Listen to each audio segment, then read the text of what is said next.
Hi friends, welcome back to Arya's learning. ഇന്ന് നമ്മൾ 7ാം ക്ലാസ്സിൻ്റെ സോഷ്യൽ സയൻസിൻ്റെ ആദ്യത്തെ ചാപ്റ്റർ സ്റ്റാർട്ട് ചെയ്യുകയാണ്, യൂറോപ്പ് പരിവർത്തന പാതയിൽ. അപ്പോൾ ഒന്നാമത്തെ ചോദ്യം, ഹഗിയ സോഫിയ പണികഴിപ്പിച്ച കാലഘട്ടം ഏതാണ്? AD 6ാം നൂറ്റാണ്ട്. ഹഗിയ സോഫിയ പണികഴിപ്പിച്ച കാലഘട്ടമാണ് AD 6ാം നൂറ്റാണ്ട്. ഹഗിയ സോഫിയ സ്ഥിതി ചെയ്യുന്നത് എവിടെയാണ്? തുർക്കി. ഹഗിയ സോഫിയ സ്ഥിതി ചെയ്യുന്നത് തുർക്കി. കോൺസ്റ്റാന്റിനോപ്പിളുമായി ബന്ധപ്പെട്ട പ്രസ്താവനകളാണ്. കിഴക്കൻ റോമാ സാമ്രാജ്യത്തിൻ്റെ തലസ്ഥാനം. അപ്പോൾ ഏതാണ്? കിഴക്കൻ റോമാ സാമ്രാജ്യത്തിൻ്റെ തലസ്ഥാനമാണ് കോൺസ്റ്റാന്റിനോപ്പിൾ. നിലവിൽ അറിയപ്പെടുന്ന പേരാണ് ഇസ്താംബുൾ. നിലവിൽ അറിയപ്പെടുന്ന പേര് ഇസ്താംബുൾ. ഏഷ്യൻ രാജ്യങ്ങളിൽ നിന്നും യൂറോപ്യൻ രാജ്യങ്ങളിലേക്കുള്ള പ്രധാന പ്രവേശന കവാടമായിരുന്ന സ്ഥലമാണ് കോൺസ്റ്റാന്റിനോപ്പിൾ. എന്താണ്? ഏഷ്യൻ രാജ്യങ്ങളിൽ നിന്നും യൂറോപ്യൻ രാജ്യങ്ങളിലേക്കുള്ള പ്രധാന പ്രവേശന കവാടമായിരുന്ന സ്ഥലമാണ് കോൺസ്റ്റാന്റിനോപ്പിൾ. ഓക്കെ, അപ്പോൾ ഏതൊക്കെയാണ് കോൺസ്റ്റാന്റിനോപ്പിളുമായി ബന്ധപ്പെട്ട പ്രസ്താവനകൾ? കിഴക്കൻ റോമാ സാമ്രാജ്യത്തിൻ്റെ തലസ്ഥാനമാണ്.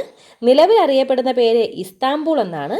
ഏഷ്യൻ രാജ്യങ്ങളിൽ നിന്നും യൂറോപ്യൻ രാജ്യങ്ങളിലേക്കുള്ള പ്രധാന പ്രവേശന കവാടമായിരുന്ന സ്ഥലമാണ്.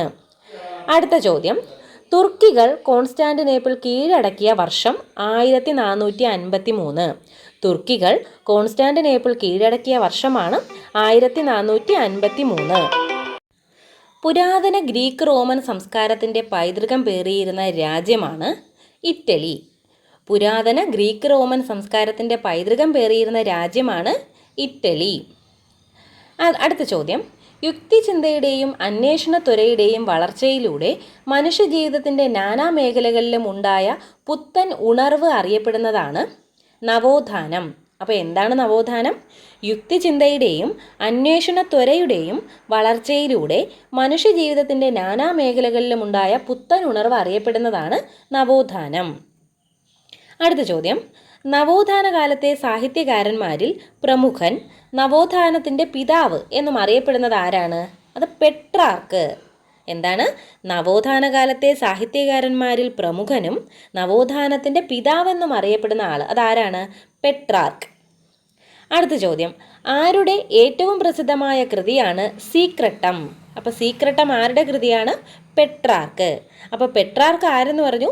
നവോത്ഥാന കാലത്തെ സാഹിത്യകാരന്മാരിൽ പ്രമുഖനും നവോത്ഥാനത്തിൻ്റെ പിതാവെന്നും അറിയപ്പെടുന്ന ആളാണ് പെട്രാർക്ക്. അദ്ദേഹത്തിൻ്റെ പ്രസിദ്ധമായ കൃതിയാണ് സീക്രട്ടം. നവോത്ഥാന കാലത്തെ സാഹിത്യകാരന്മാരും അവരുടെ കൃതികളുമാണ് അടുത്ത് പറയുന്നത്. ആദ്യത്തെ നവോത്ഥാന നായകനാണ് ബൊക്കാച്ചിയോ. എന്താണ് പേര്? ബൊക്കാച്ചിയോ. ബൊക്കാച്ചിയോയുടെ കൃതിയാണ് ദക്കാമറൻ കഥകൾ. ബൊക്കാച്ചിയോയുടെ കൃതി ഏതാണ്? ദക്കാമറൻ കഥകൾ. അടുത്ത ആളാണ് ദാന്തെ. ദാന്തയുടെ കൃതിയാണ് ഡിവൈൻ കോമഡി. അപ്പോൾ ഡിവൈൻ കോമഡി ആരുടെ കൃതിയാണ്? ദാന്തെ. അപ്പോൾ ആദ്യം പറഞ്ഞത് ബൊക്കാച്ചിയോ, അദ്ദേഹത്തിൻ്റെയാണ് ദക്കാമറൻ കഥകൾ. ദാന്തയുടെ കൃതി ഏതാണ്? Divine comedy. അടുത്ത ആളാണ് സെർവാന്തെ. സെർവാന്തയുടെ കൃതിയാണ് ഡോൺ ക്വിക്സോട്ട്. അടുത്ത ആളാണ് ഇറാസ്മസ്. ഇറാസ്മസിൻ്റെ കൃതിയാണ് in praise of Foley.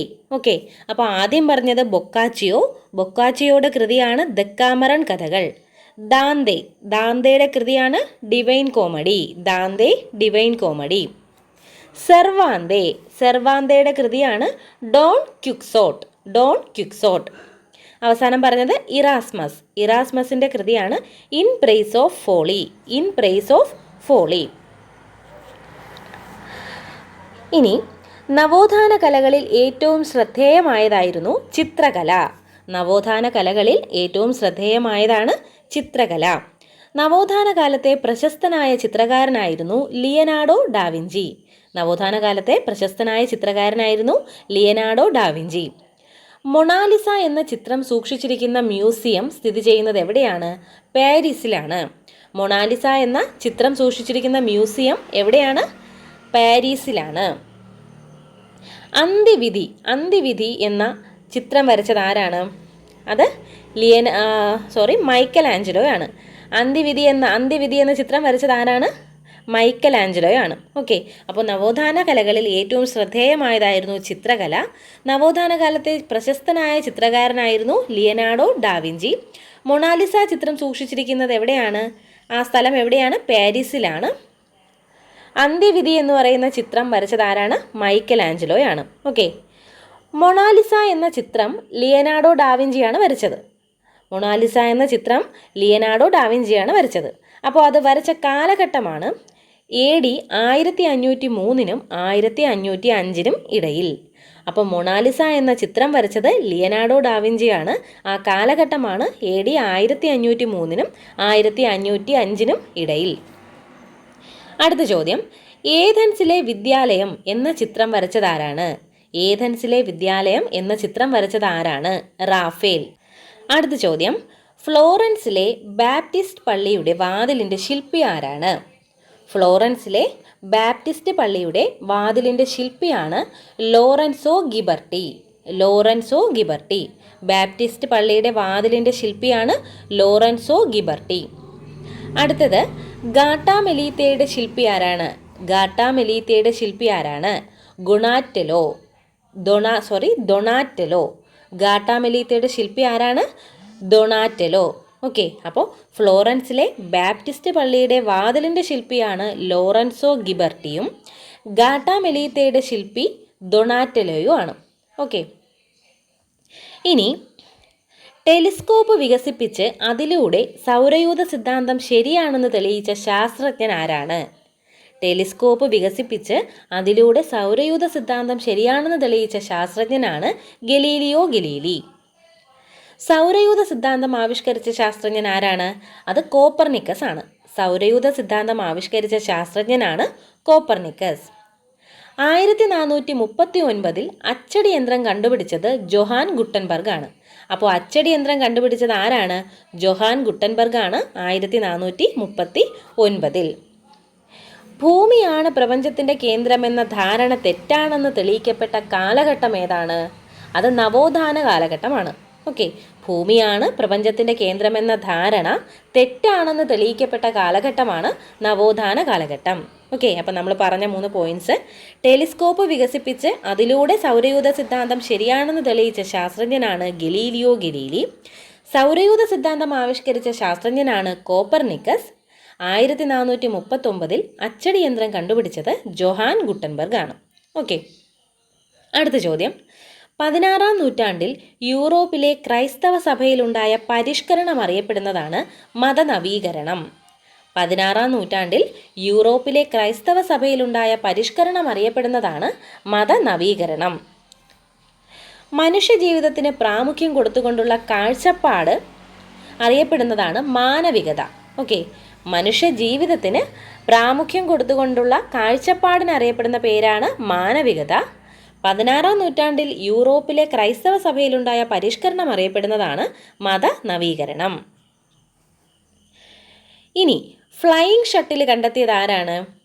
John key ആണ്. ഫ്ലൈയിങ് ഷട്ടിൽ കണ്ടെത്തിയത് ജോൺ കെയ് ആണ്. സ്പിന്നിങ് ജെന്നി കണ്ടെത്തിയത് ജെയിംസ് ഹർഗ്രീവ്സ് ആണ്. സ്പിന്നിങ് ജെന്നി കണ്ടെത്തിയത് ജെയിംസ് ഹർഗ്രീവ്സ് ആണ്. ആവി യന്ത്രം കണ്ടെത്തിയത് ആരാണ്? ജെയിംസ് വാട്ട് ആണ്.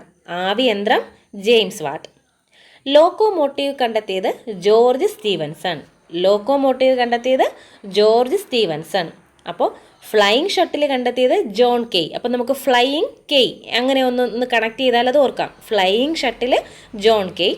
Spinning jenny Hargreaves James Hargreaves ആണ്. Spinning jenny James Hargreaves. ആവി യന്ത്രം കണ്ടെത്തിയത് ആരാണ്? ജെയിംസ് വാട്ട് ആണ്. ആവി യന്ത്രം കണ്ടെത്തിയത് ജെയിംസ് വാട്ട് ആണ്. ലോക്കോമോട്ടീവ് കണ്ടെത്തിയത് George Stephenson. Locomotive George Stephenson. അടുത്ത ചോദ്യം, വ്യവസായ വിപ്ലവം ആരംഭിച്ച രാജ്യം ഏതാണ്? ഇംഗ്ലണ്ട്. വ്യവസായ വിപ്ലവം ആരംഭിച്ച രാജ്യമാണ് ഇംഗ്ലണ്ട്. ഇനി യന്ത്രങ്ങളുടെ കണ്ടുപിടുത്തം ഉൽപാദന രംഗത്തുണ്ടാക്കിയ മാറ്റങ്ങളെ അറിയപ്പെടുന്നതാണ് വ്യവസായ വിപ്ലവം. യന്ത്രങ്ങളുടെ കണ്ടുപിടുത്തം ഉൽപാദന രംഗത്തുണ്ടാക്കിയ മാറ്റങ്ങൾ അറിയപ്പെടുന്നതാണ് വ്യവസായ വിപ്ലവം. മതനവീകരണം ആരംഭിച്ച രാജ്യം ഏതാണ്? അത് ജർമ്മനിയാണ്. മതനവീകരണം ആരംഭിച്ച രാജ്യമാണ് ജർമ്മനി. ജർമ്മനിയിൽ മതനവീകരണത്തിന് നേതൃത്വം കൊടുത്ത വ്യക്തിയാണ് മാർട്ടിൻ ലൂതർ. ഓക്കെ, അപ്പം മതനവീകരണം ആരംഭിച്ച രാജ്യമാണ് ജർമ്മനി. ജർമ്മനിയിൽ മതനവീകരണത്തിന് നേതൃത്വം കൊടുത്ത വ്യക്തിയാണ് മാർട്ടിൻ ലൂതർ. ഓക്കെ, അപ്പോൾ ഇത്രയാണ് ഈ ചാപ്റ്ററിൽ നിന്ന് സെലക്ട് ചെയ്തെടുത്ത ക്വസ്റ്റ്യൻസ് ആണ്. അപ്പോൾ ടെക്സ്റ്റ് പേജുകളെല്ലാം കൊടുത്തിട്ടുണ്ട്. അപ്പോൾ എല്ലാവർക്കും ക്ലാസ് ഇഷ്ടമായെന്ന് വിചാരിക്കുന്നു. എല്ലാവരും നന്നായിട്ട് പഠിക്കുക. Okay, thank